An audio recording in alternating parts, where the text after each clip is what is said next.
compte.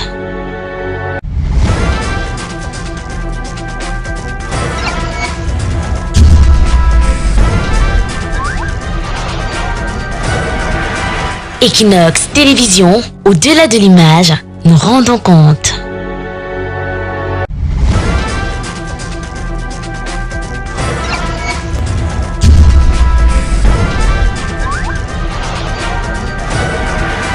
Equinoxe Télévision, au-delà de l'image, nous rendons compte.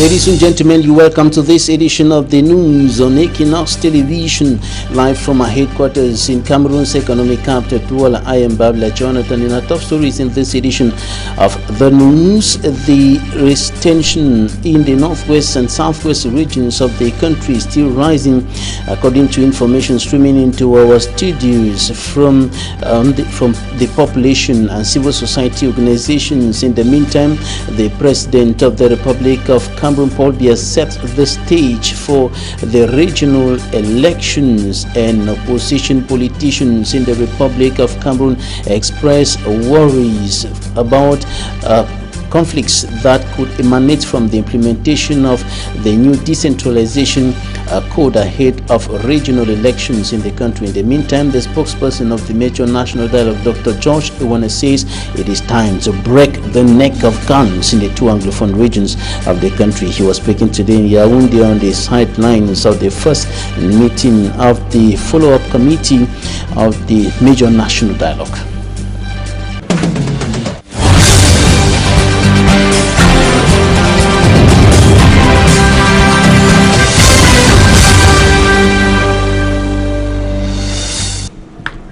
The first meeting of the follow-up committee of the Major National Dialogue took place today in the nation's political capital, Yaoundé, and speaking within the framework of that meeting, the spokesperson of the Major National Dialogue, Dr. George Ewane, said it is time to break the neck of guns in the two Anglophone regions of the Republic of Cameroon for peace and normalcy to return. The committee met today under the chairmanship of Prime Minister Joseph Dion at the Prime Ministry, evaluating what has been done so far, 1 year down memory lane after the Major National Dialogue with regards to efforts in finding a way out of the Anglophone crisis and restoring peace and normalcy in the northwest and southwest regions of the Republic of Cameroon. And the Prime Minister said the members of the committee charged with the responsibility of ensuring the full implementation of recommendations of the Major National Dialogue are working a way out of the troubled waters to a situation of peace in those two crisis-stricken regions. And the spokesperson George Ewane indicated that time has come to break the neck of guns for peace and normalcy to return. Take a listen to Prime Minister Chief Dr. Joseph John Gute and the spokesperson of the Major National Dialogue, Dr. George Ewane, in this extract.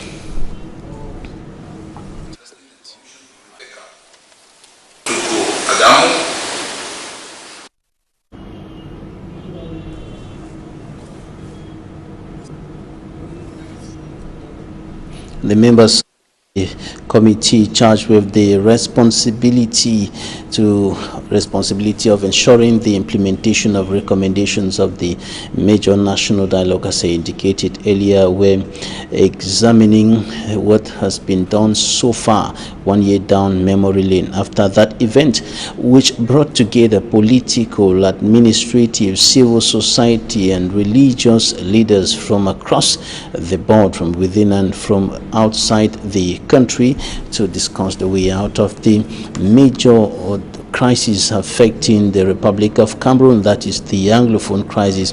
And the Prime Minister, Chief Dr. Joseph John Gute, who was the president of that event, indicated that the members of the committee are working out solutions to the problem, are working out the way out of the troubled waters to a situation of peace and normalcy in Anglophone Cameroon. Take a listen to Prime Minister Chief Dr. Joseph John Gute and the spokesperson of the Major National Dialogue, Dr. George Ewane.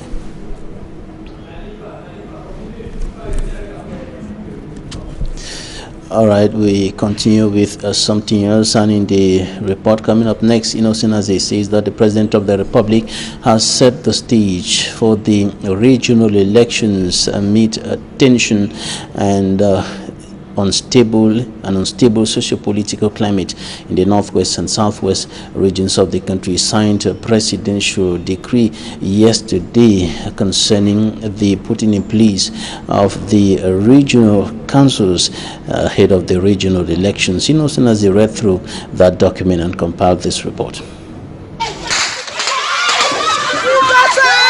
In spite of the tense socio-political atmosphere characterized by gun battles and killings in the northwest and southwest regions of Cameroon, President Paul Biya set the regional election ball rolling by stamping his signature on a presidential decree Wednesday, September 2nd, thereby fixing the number of regional councillors per division and per category. All 10 regions of the country will each have 90 representatives, with the regional council seats shared evenly. That is 70 divisional representatives and 20 representatives of traditional rulers per region. In the northwest region, the Mesan division has highest number of representatives with 21, thus 18 divisional representatives and 3 representatives of traditional rulers, with Bui division second with 16 representatives, that is 13 divisional representatives and 3 representatives of traditional rulers.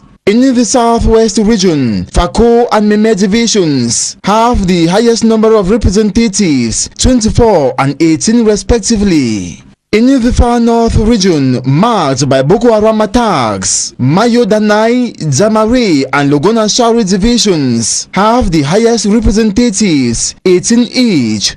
In the north, Benue, Mayo Ray and Mayo Luti divisions have 33, 23 and 22 representatives respectively, while in the Adamawa region, Vina and Bere divisions have highest with 29 and 18 representatives respectively. In the littoral region, Wuri and Mungo divisions have the highest, 35 and 24 representatives respectively, while in the central region, the Nyongankele, Lekye, Maman Inubu divisions have highest number of representatives, 12 and 11 respectively. Mefu and Afamba division has 10 representatives.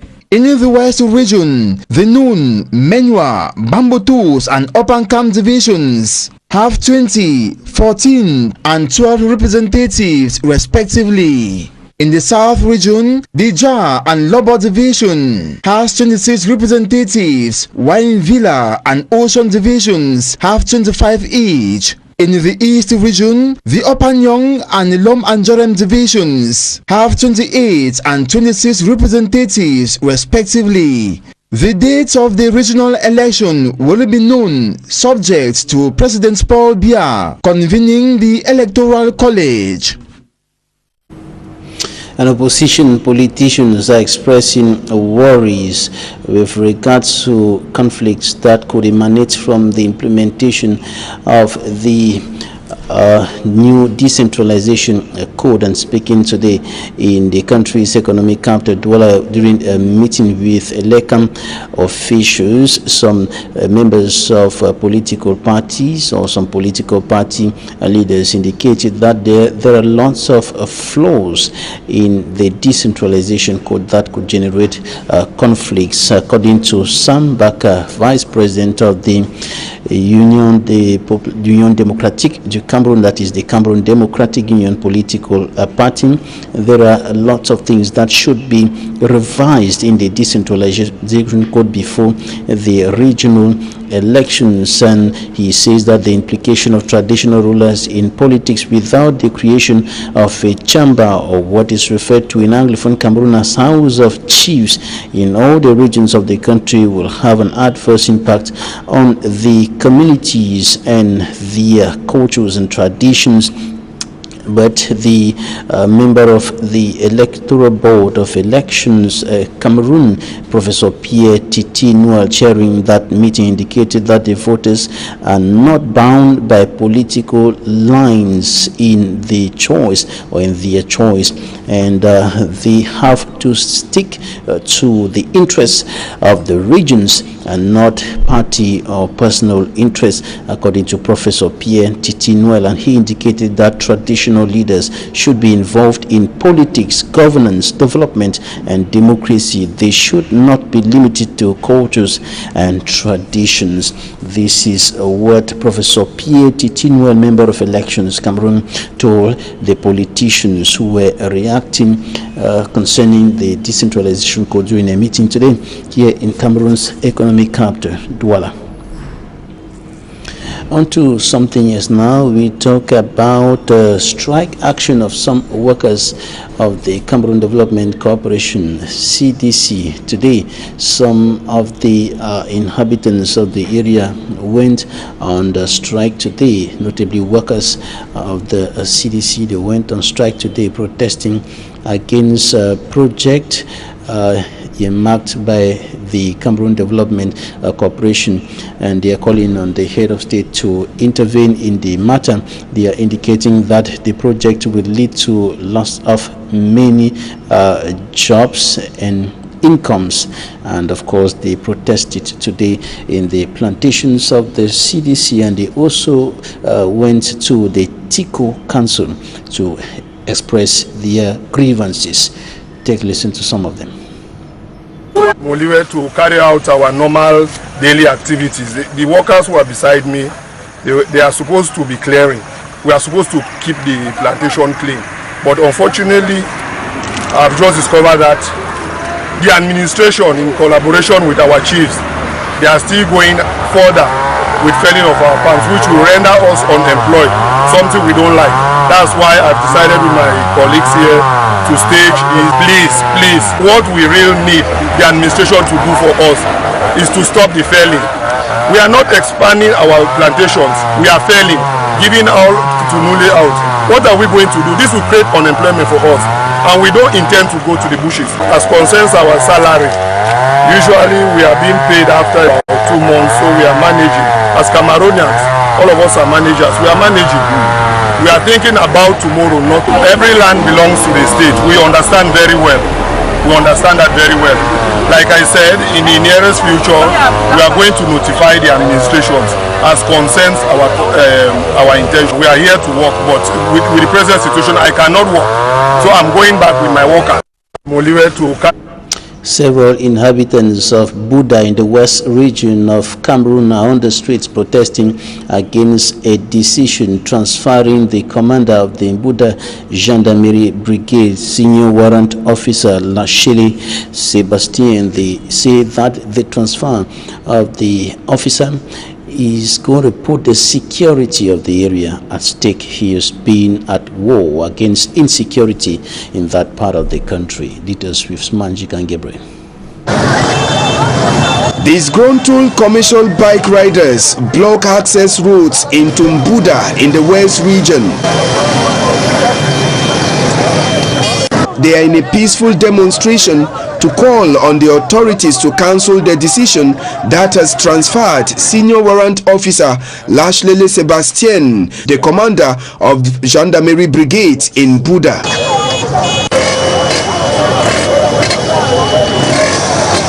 The protesters brandished messages like, "Our security will be threatened should the commander go. We want our commander. Leave our commander alone for our security." Circulation into Mbuda was paralyzed for several hours until security forces were deployed to keep away the angry population. Commandant go no place. If commandant go, even we by people them, we there for here, we no day. We wait. Commandant go no place.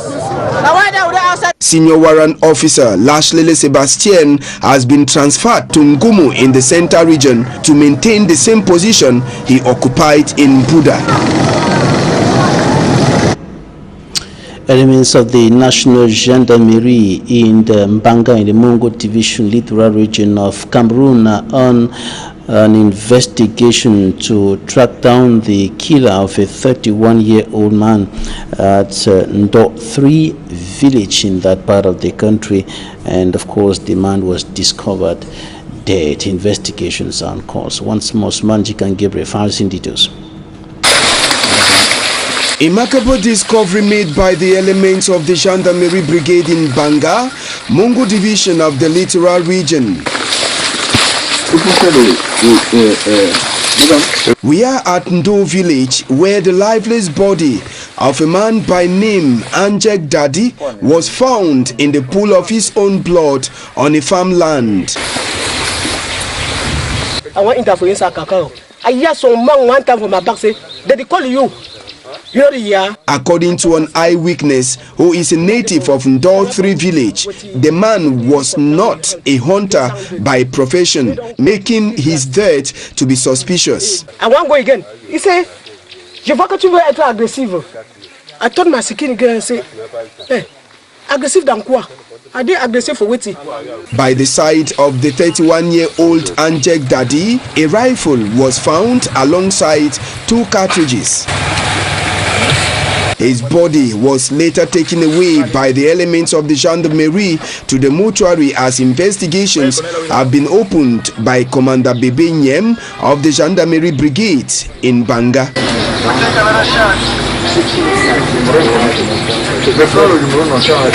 The collapse of the polar bridge connecting Marwa, Mora, Kusiri and Chad has halted the movement of goods and services in the area, notably affecting transactions between Chad and Cameroon, and the bridge collapsed as a result of a heavy downpour that hit the area.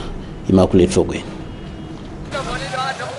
The recent collapse of the Pala Bridge, which connected Marwa, Mora, Kusiri and Chad, is having an adverse effect on socio-economic activities in the area. Road users are now forced to ply on flooded parts in Baoliwo, which now serves as a deviation, a situation which has caused several vehicles to break down, thus hampering circulation for several hours. The heavy rains witnessed recently in the area has further plunged the town in floods, with several vehicles located at the edge of Mayo Kalio swept away.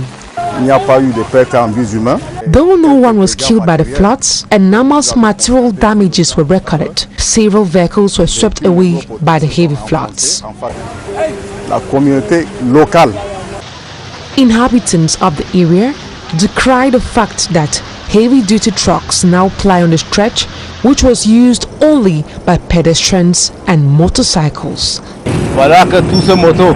The collapse of the Mizao bridge few months ago has forced drivers to now depend on this flooded path. Now, the Pala bridge has equally collapsed, thus worsening the situation. Heavy-duty trucks are not supposed to ply on this road, or will risk equally seeing it collapse. The government should do something. Following the collapse of the Mizao bridge few months ago and now the Pala bridge, activities have been greatly affected, thus paralyzing the economy. Residents are appealing to the state to reconstruct these collapsed bridges in order to reduce the challenges they are facing. And I told you earlier that members of the Major National Dialogue Follow-up Committee were meeting today in the nation's political capital, Yaoundé, evaluating the work that has been done so far, 1 year down memory lane after the Major National Dialogue.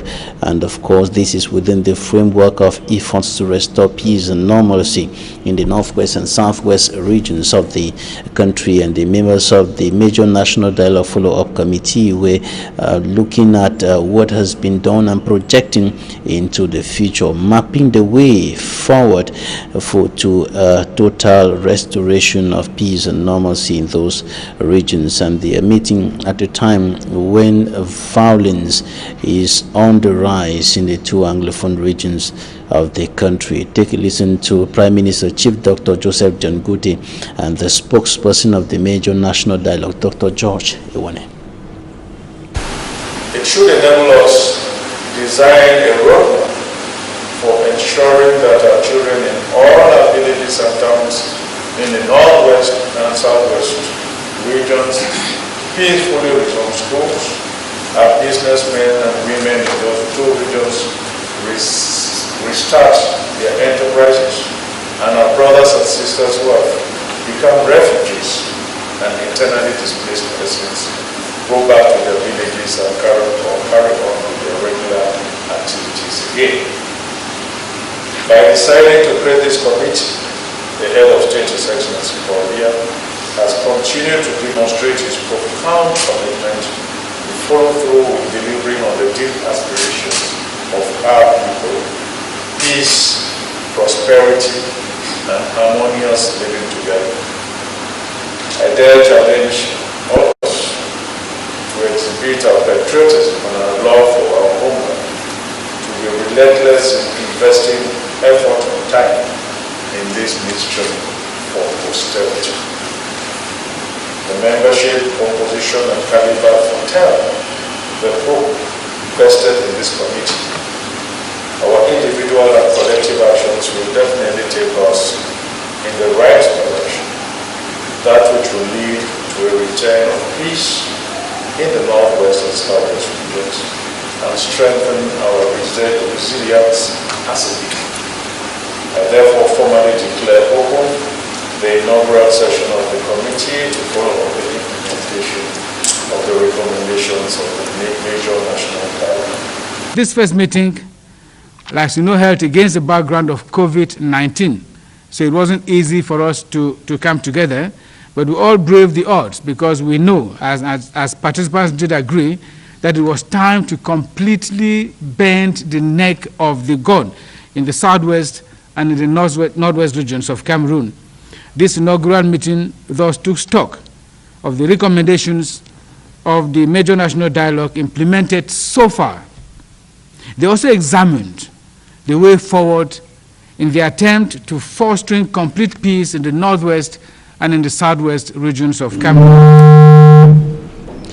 That was the spokesperson of the Major National Dialogue, Dr. George Iwane, speaking there, and he said that it is time to break the neck of guns so that peace and normalcy can return in the northwest and southwest regions. And the people of Boyo division in the northwest region are also saying that they are earnestly looking forward to the day when the 4-year-long bloodshed and destruction of properties will come to an end. They expressed their earnest desire for the return of peace and normalcy in the area of residence and the entire Anglophone Cameroon to the governor of the Northwest region, Adolphe Lele-Lafrica. Our correspondent Stella was there and now reports.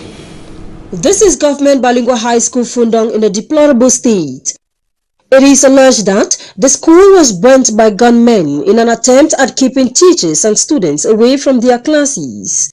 Fighting between the non-state armed groups and the military has been on for 3 years now. This is what is left of this once busy Bello roundabout. Every activity is halted and business premises in ruins. Parents are now worried about the tomorrow they are building today. When the school go back, I'm not say what's in the car. Because people in their house, they don't do something. They be like say they want to foolish. We no find so. When the school go back, mom will be happy.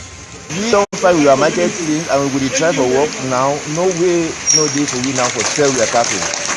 And that kind of war is the worry we plenty. You think them know the go school? even we are woman, them no good chance for the sales, small thing way for between them there. The Northwest Regional Governor Adolphe Lafrique visits Boyo after a 6 days military raid.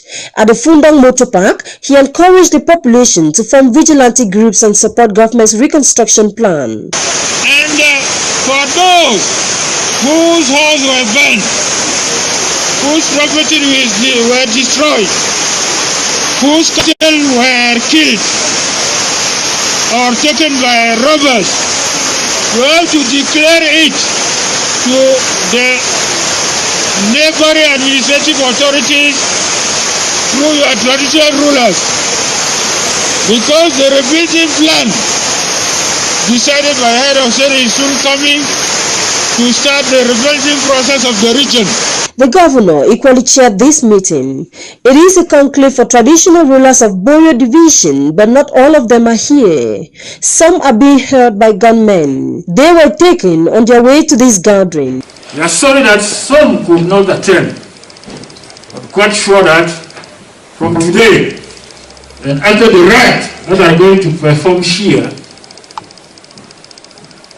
it will instill a new spirit in the mind of our children, like it happened in the 50s and the 60s. I'm convinced that the new page in the history of the Cameroon are going to be written again from, provided you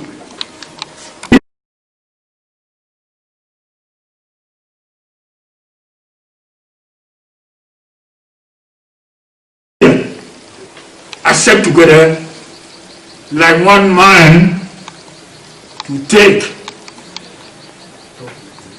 new step towards peace. This is it. As at the time of this report, their whereabouts is unknown, but in view of the upcoming regional elections, the traditional rulers have been called upon to actively take part in the process. ETV's Mo Stella ending the first part of this newscast. Talking Point is up next.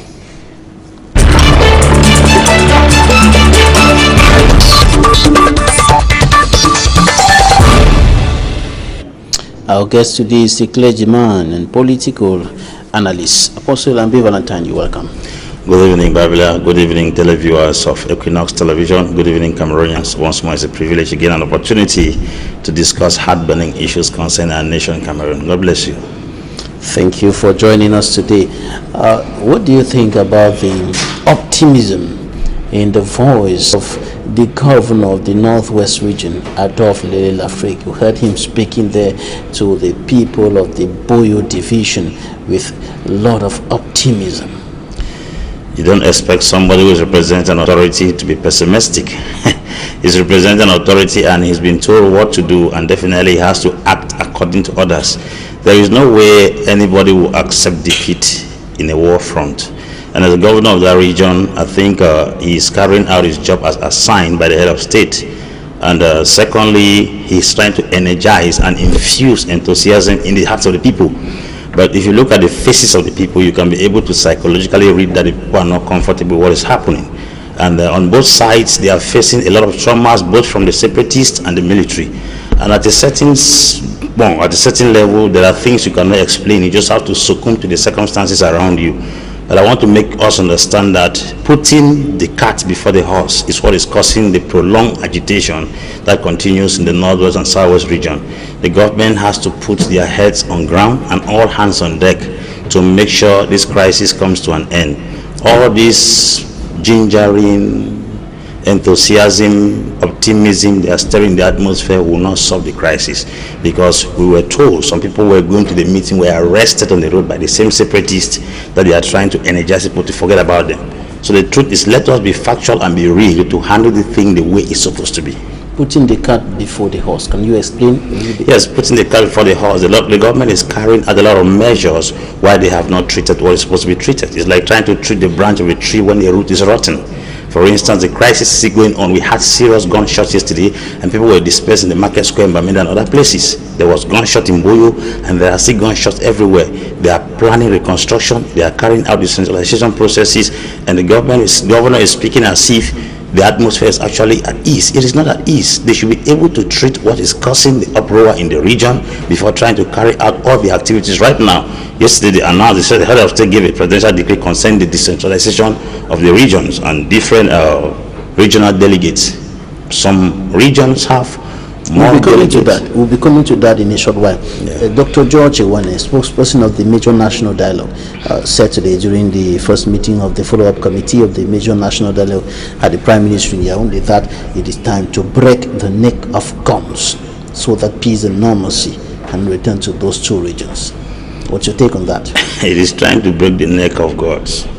Babila, we have been breaking that since from 2016. But the guns are still talking. They are still talking. That's what I'm making you understand, that the cosmetic measures being used to resolve the crisis has not helped anything. The truth is, when you use cosmetic solutions for too long and they are not producing any result, you have to come back to yourself. There's something we call regurgitation. When an animal eats herbs, it regurgitates. There's a time to remeditate and think of what you have applied as principles. Everything has failed. I don't want to start going on the different commissions that were set up, the visitation of the Prime Minister and other things that have been carried out in order to bring down the crisis. It doesn't seem, it means they have not touched the core of the crisis. Is it not time to break the neck of the guns? It is time to break the neck of the guns if only we're going to accept the reality on ground. We cannot be fictitious in our mentality and operating with myth and think that we are going to solve problems with imaginations. We cannot. There is this illusion we live with in Cameroon here that is actually affecting the country. We think we can think things and get them solved. We have to get down to practical realities. It's obvious that we said the war will end for 2 weeks. It's getting 4 years, and we don't know it may take the next 10 years. This is guerrilla warfare. It's not something that you are facing an enemy directly. It's some people who are hiding somewhere. They come up, they strike, they disappear. The war has no focus. It has no plan. Even the generals do not have a plan for this war. They cannot be able to trace where the enemy is and be able to attack because they are not stable, they are rotational. Let us come on a table and dialogue and solve this problem once and for all. Stop beating around the bush and fidgeting here and there. The Prime Minister, however, thinks that the follow-up committee, the Major National Dialogue follow-up committee, which met today in Yaoundé, is working out the way out of the troubled waters, is working out a way back to a normal life situation as it was before late 2016. Don't you think this commission, with the implementation of the Major National Dialogue recommendations, can this bring some solution, bring some relative peace and normalcy? We pray it does, because the special status that was spoken of during the Major National Dialogue is a farce. It's a porous and empty document that has no promises. It has nothing to offer the people. The truth is, people can place a demand for a handshake. They have not asked for embracement. They've asked for embracement. You at least give them a handshake. They have asked for certain things. You have not even been able to solve the crisis of the teachers and the lawyers that initially sparked off. I will call it the immediate cause of the crisis, even though they were remote causes. The immediate cause has not been attended to the core. If you ask lawyers and teachers, they will tell you that they are not satisfied with the measures taken to satisfy their plea. But the common law bench at the Supreme Court, the common law department in the National School of Administration, the School of Administration. Those are some of the things that have been offered. The translation of the Ohada laws. Babila, we score percentage to pass exams. If I ask of 100 and you give me 30, I have not passed. The teachers cannot offer 100, you give them 25. It's not a pass. Give them at least 50. Give them 60 or 70. That's not a pass. That's what I'm telling you. If they make 12 recommendations and you forfeit 3, it's not a pass. Give them at least 6. Give them at least 7. That's the reason why you see you have silence and vocal enemies against the state. There are a group of people who are not comfortable with the recommendations taken to solve the teachers and the lawyers' plea, and there are other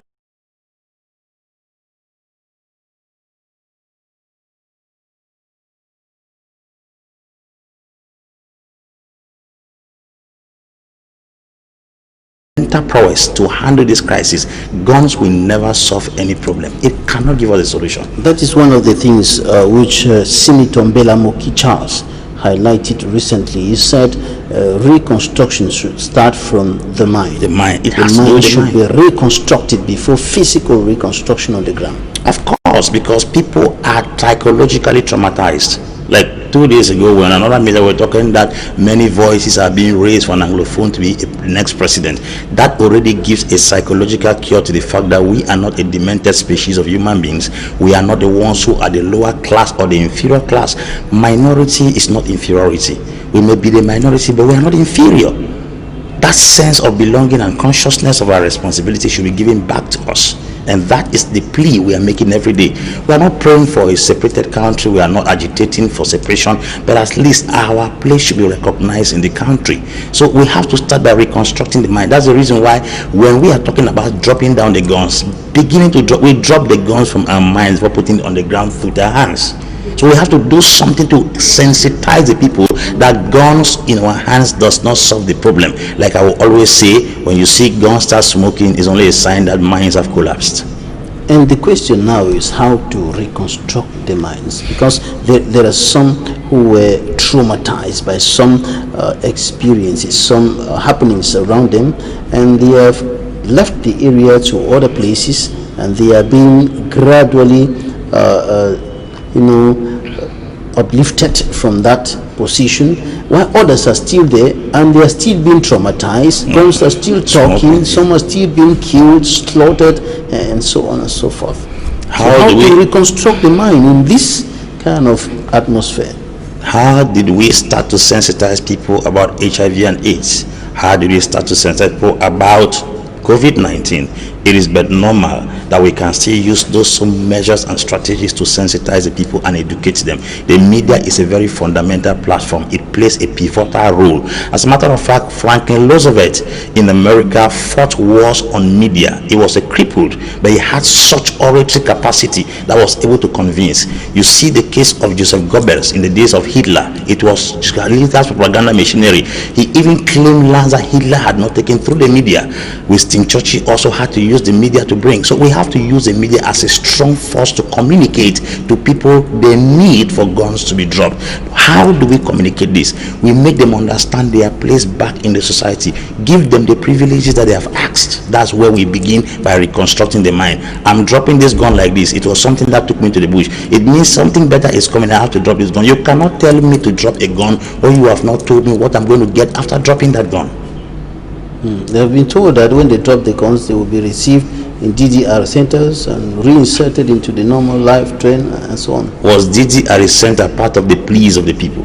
You are not answering the direct question and the worries of the people. Creating a DDR center was not one of the things that the teachers submitted, neither the lawyers or the Southern Cameroonians in court are agitating for. DDR center was not one of the 12 points submitted by the teachers. It isn't a solution.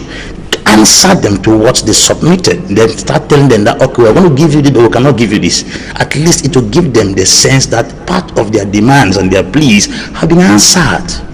All right, we are rounding up now, but the President of the Republic signs a decree setting the pace for the regional elections. What's your opinion on that? Things are, first of all, juxtaposed. Maurice Kamto is at one end agitating that if regional elections are being held, he's going to carry out the protest in the street. So if you look at it critically, at the north, we are facing Boko Haram. In the east, we are facing the Central African crisis. Southern Cameroon's challenge is there. And then we are talking about regional elections. We are talking about chiefs that are going to be put in regional council who are not even in their villages. Who are the people who are going to sit in those different regional sectors to run those councils? Are they ghosts? That is, I mean, we should be rational. We are Cameroonians and we are well exposed. As a matter of fact, Cameroon is the most educated nation in CEMAC. Now, we should act as who we are. We shouldn't be acting lesser than what we are being described. Another adjective should not be given to Cameroonians because they are acting contrary to their original identity. I know that our president is intelligent, the ministers are intelligent. Let them act the intelligence that is in them rather than taking politics to maneuver reality. Apostle Mb Valentine, thanks for coming. Thank you, Babylon, and thank you, We certainly have further opportunities to discuss more in greater details national issues. Thanks for your time. It's a privilege. Thank you too. Thanks, ladies and gentlemen, for staying with us. That's it for today.